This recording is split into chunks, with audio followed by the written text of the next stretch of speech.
তো আজ আমার গুরু এসেছেন, এটা পরম সৌভাগ্যের। তো আজ আমাদের পদাবলী কীর্তনের শুভ সূচনাটা উনি করবেন, পদাবলী কীর্তনের শুভ সূচনাটা উনি করবেন। জয় নিতাই। উপস্থিত অধ্যকার এই মহতি মায়ের পূজা এবং আমার কি বলবো, একদিকে পরম আত্মীয়, পরম হৃদয়ের জন সত্যকাম ভট্টাচার্য, রামায়ণ জগতে তার যথেষ্ট সুনাম। সেটা কাহার ইচ্ছাই নয়, একমাত্র রামচন্দ্রের করুণাই হয়েছে। সে প্রার্থনা একদিন জানিয়েছিল যে আমি রামায়ণ শিখব,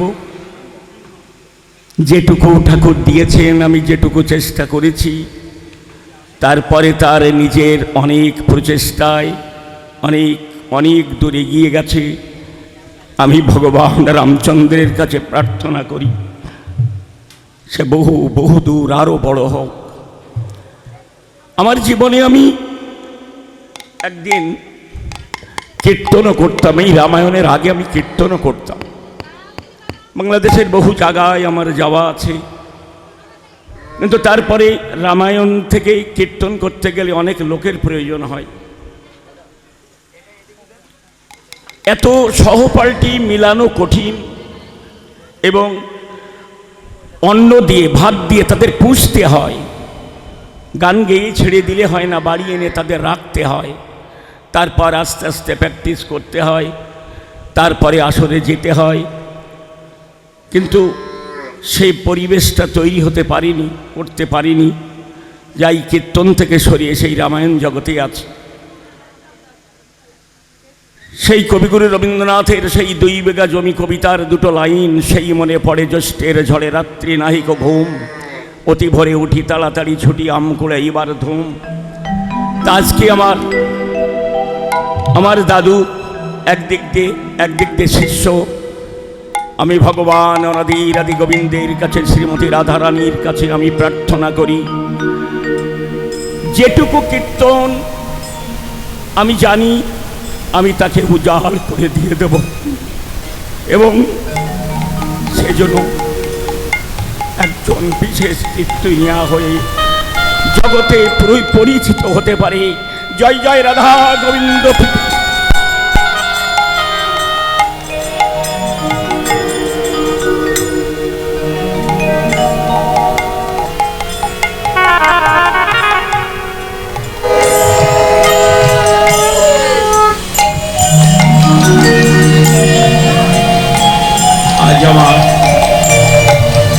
আজ আমার গৌর সুন্দর নদিয়া ছেড়ে চলে গেছে,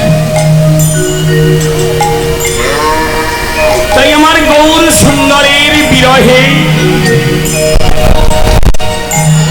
সকল বৈষ্ণবগণ সবাই ক্রন্দন করছে।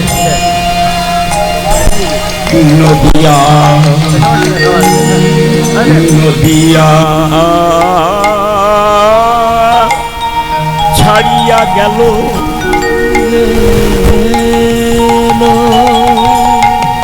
নদিয়া ছাড়িয়া গেল, নদিয়া ছাড়িয়া গেল। বর্তমানের কীর্তন ভাব আর আগের কীর্তন ভাব কিন্তু এক নয়। বলি নদিয়া ছাড়িয়া গেল,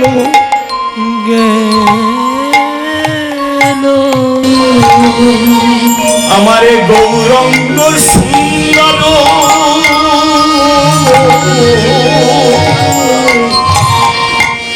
নদিয়া ছাড়িয়া গেল, গৌরঙ্গ সুন্দর আমার নদিয়া ছাড়িয়া গেল, গৌর সুন্দর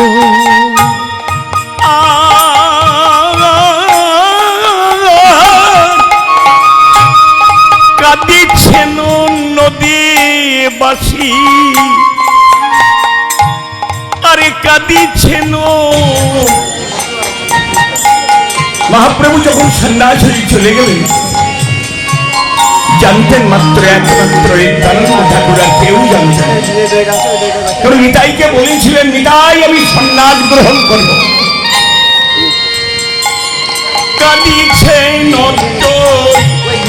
অদ্বৈতাচার্য শ্রীবাজ গদা গদা ধরে কাঁদছে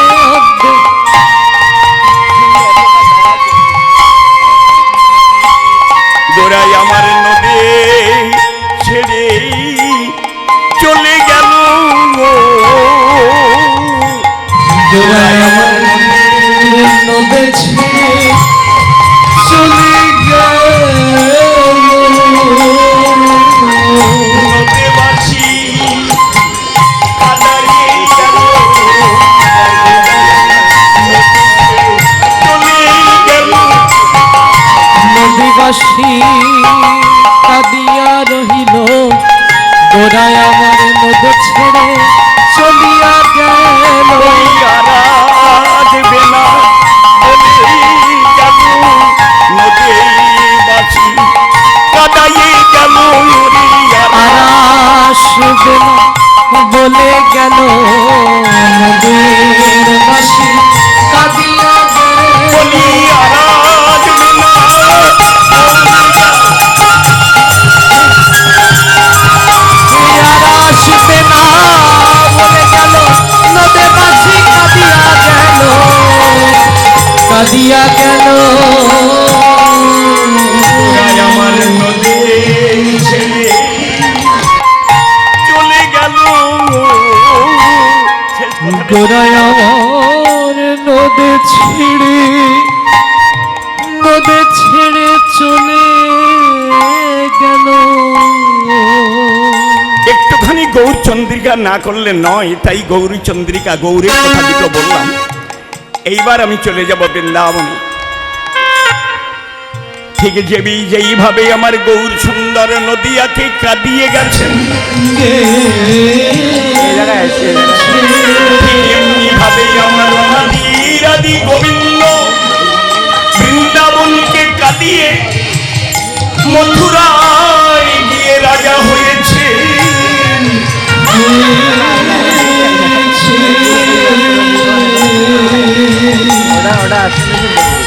আমার গোবিন্দ বৃন্দাবন ছাড়ি মথুরায় গিয়ে তিনি রাজা হয়েছে। তাই কৃষ্ণ বিরহে বিরোহিনী শ্রীমতী রাধারানী, কৃষ্ণ বিরহে বিরোহিনী শ্রীমতী রাধারানী, হরিবল হরিবল। ললিতা বিশোখা চম্পকলতা তুঙ্গলতা তুঙ্গবিদ্যা ইন্দুরেখা শশীভূষা বৃন্দা সকল সখীদের ডেকে বলেছেন, সখিয়ে ও সে কালো বলে কালা গিয়াছে চলিয়া, সেখানে কত বাকি। কাল বলিয়া কালা গিয়াছে চলিয়া, সেকালের আর কত বাকি। আমার যৌবন সায়দে সরিতেছে ভাটা, তাহারে কেমনে রাখি। আমার যৌবন সায়রে সরিতেছে ভাটা, তাহারে কেমনে রাখি। বধু গেলে যৌবন আরে আছে না, যৌবন আর আসে না, বধু গেলে যৌবন আর আছে না, বধু গেলে যৌবন। হয়তো এখানে প্রশ্ন থাকে যে যৌবন গেলে গোবিন্দ পাওয়া যায় না, না যায় না। কারণ ভজন না করতে পারলে জগতে কেউ ভালোবাসে না। আমি যদি ভজন না করতে পারি ভালোবাসবে?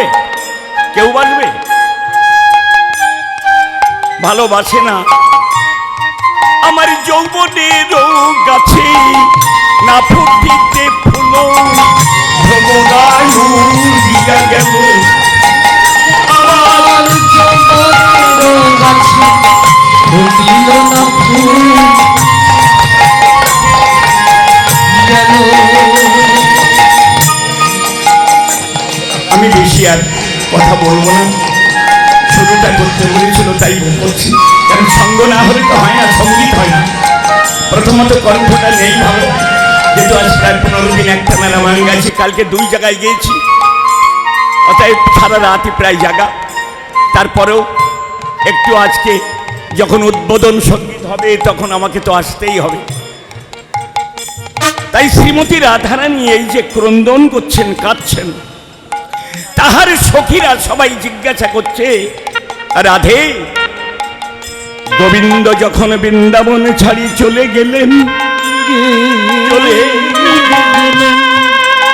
এই কাজটুকু করতে হবে তো। গোবিন্দ যখন বৃন্দাবন ছাড়ি চলে গেলেন, চলে গেলে ললিতা বলছেন, এই রাধে, যাবার বেলায় গোবিন্দ কি তোকে কিছু বলে গিয়েছিল? বলে, জানিস রে ললিতে, আমি যখন ঘরের উপর থেকে দেখেছিলাম গোবিন্দ অক্কুরের রথে বৃন্দাবন ছাড়ি মথুরার পথে যাত্রা করেছে, যাত্রা করেছে। আমি দ্রুত পদে উপর থেকে নিচে নেমেছে, আমার গোবিন্দের রথের সামনে আমি শয়ন করেছিলাম। আমি বলেছিলাম, হে গোবিন্দ, তোমার এই রথের চক্রটাই আমার দেহের উপর দিয়ে চালিয়ে দাও।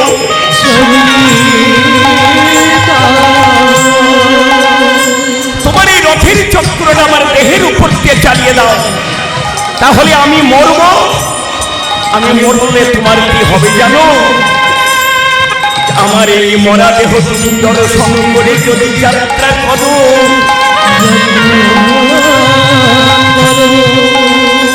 এই দেহটা যদি দর্শন করে তুমি যাত্রা করো, তাহলে কি হবে? কারণ শুনেছি শাস্ত্রে লেখা আছে, কোথাও যাওয়ার বেলায় যদি সব দর্শন হয়, এই সবকে দর্শন করে যদি যাত্রা করা হয়, তাহলে নাকি যাত্রা শুভ হয়। তাই তোমার এই রথের চক্রটাই আমার দেহের উপর দিয়ে চালিয়ে দাও, তাহলে আমি মরব আর তোমার মঙ্গল হবে। তোমার যাত্রা শুভ হবে, তোমার যাত্রা শুভ হবে, তোমার যাত্রা শুভ হবে, তোমার যাত্রা শুভ হবে। তো আস্তে আস্তে বলি, তোমার যাত্রা শুভ হবে, তোমার যাত্রা শুভ হবে। সব যাত্রা নাকি শুভ যাত্রা, তোমার যাত্রা শুভ হবে, সব যাত্রা শুভ যাত্রা, তোমার যাত্রা শুভ হবে। ওই সব যাত্রা নাকি শুভ যাত্রা, তোমার যাত্রা সব যাত্রা নাকি শুভ যাত্রা, তোমার যাত্রা শুভ হবে, শুভ হবে।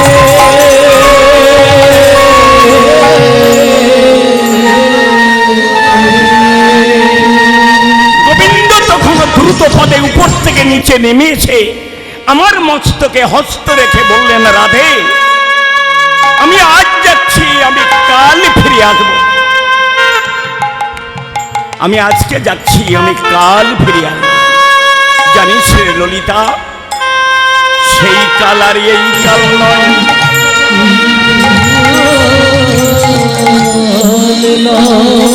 সেই কাল আর এই কাল নয়। আবার যদি কোনো দিনে দাপর আসে,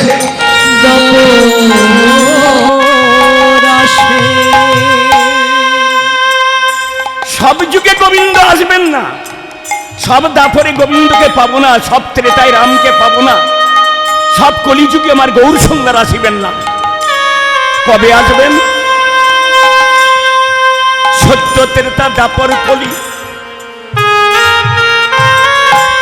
এমনি ভাবে 4 যুগে হয় এক দিব্য যুগ, 71 দিব্য যুগে হয় এক মন্বন্তর, তাহার 14 মন্বন্তরে ব্রহ্মার এক দিবস, আবার 14 মন্বন্তরে ব্রহ্মার এক রাত্রি। এমনি ভাবে অষ্টবিংশ মন্বন্তরে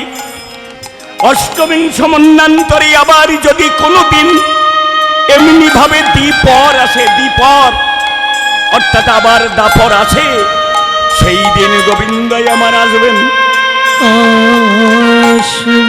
কথাটা লেখা আছে চণ্ডীতে, দেখবেন চণ্ডীর 10ম অধ্যায়ে দেবী দুর্গা তিনি যখন বলে গেলেন, তিনি যখন চলে গেলেন অসুর নিধন করে, যাবার বেলায় বলে গেলেন বৈবস্বতীয় মন্বন্তরের দাপরের শেষ ভাগে যশোদা গর্ভ সম্ভবা রূপে অবতীর্ণা গোকুল। চণ্ডীতে বলে গেছেন আমি যশোদা গর্ভ সম্ভবা রূপে আমি আবার অবতীর্ণা হব। সব যুগে আমার, সব দাপরে রাধারানী গোবিন্দ আসবেন না, সব কলিযুগে মহাপ্রভু আসবেন না। আবার যদি কোনোদিন অষ্টবিংশ মন্বন্তর পরে এই কলিযুগ আসে, তাহলে আমরা আবার মহাপ্রভুকে লাভ করতে পারব। মনে ভাবতে পারি যে মহাপ্রভু আবার সামনে কলিযুগ এলে আসবে, আমরা কত সৌভাগ্যবান। এই কলিযুগে আমরা বলি কি পাপাচ্ছন্ন জীব, আমরা কত অপরাধী, আসলে নই। এই যুগের মতন এত সুন্দরভাবে ভগবানকে লাভ করবার মতো এত সুন্দর যুগ আর আছে? হাতে কাজ ও মুখে নাম, এই কাজ করতে করতে নাম করতে করতে ভগবান প্রাপ্তি হয়ে যাবে। হে আমার দাদু ভাই, অন্যদিকে শিষ্য সত্যকাম ভট্টাচার্য, তাহার নিজস্ব বাসভবনে, তাহার পিতৃদেবের বাসভবনে আজকে এই মহাতি অনুষ্ঠান। আপনারা সবাই করুণা করবেন, সবাই করুণা করে ভগবানের কাছে প্রার্থনা করবেন আমার এই ভক্তের মনের বাসনা যেন আমার রাধা মাধব তিনি করুণা করে তার মনের বাসনা তিনি পূর্ণ করে দেন।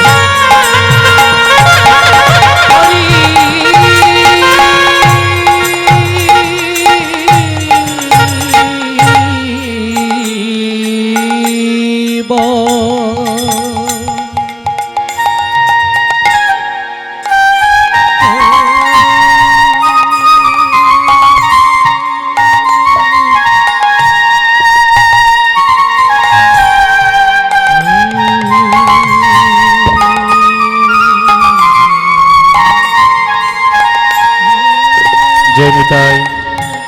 শুধু ভক্ত সজ্জন বৃন্দ, জয় নিতাই। আমাদের অনেক ইউটিউবের ভক্ত আমার গুরুর বিষয়ে, রামায়ণ কীর্তনের গুরুর বিষয়ে জানতে চান। আপনারা অনেকে অনুরোধ করেছিলেন যে দাদা গুরু শিষ্য এক আসরে দেখতে চাই। আমার ইউটিউব ভক্তদের বলছি, আমার বাম পাশে দাঁড়িয়ে আছেন আমার রামায়ণ জগতের পরম শ্রী গুরুদেব, দক্ষিণবঙ্গের বিখ্যাত রামায়ণ গায়ক শ্রী স্বপন চক্রবর্তী মহাশয়। শুধু রামায়ণ নয়, রামায়ণ কীর্তন ভাগবতীয় যে কথা ভগবানের ইচ্ছায় আপনাদের সম্মুখে আমি প্রকাশ করি, প্রত্যেকটা কথা আমার ওনার কাছ থেকেই শেখা। ওনারও একটা রামায়ণের চ্যানেল আছে ইউটিউবে, চ্যানেলটি হচ্ছে সীতারাম। আমার ইউটিউবে যত ভক্ত আছেন প্রত্যেকেই সীতারাম চ্যানেলটি সাবস্ক্রাইব করে পাশে থাকা বেল আইকনটি অন করে রাখবেন, কারণ গুরু এগিয়ে যাওয়া মানে কিন্তু শিষ্যের এগিয়ে যাওয়া। গুরু শব্দে গতি, গুরু শব্দের রশ্মি, যিনি গতির রশ্মি, তিনিই তো গুরু। তাই আপনারা আমার গুরুর চ্যানেল সীতারাম সাবস্ক্রাইব করে পাশে থাকা বেল আইকনটি অন করে রাখবেন। জয় নিতাই, জয় মহাপ্রভু।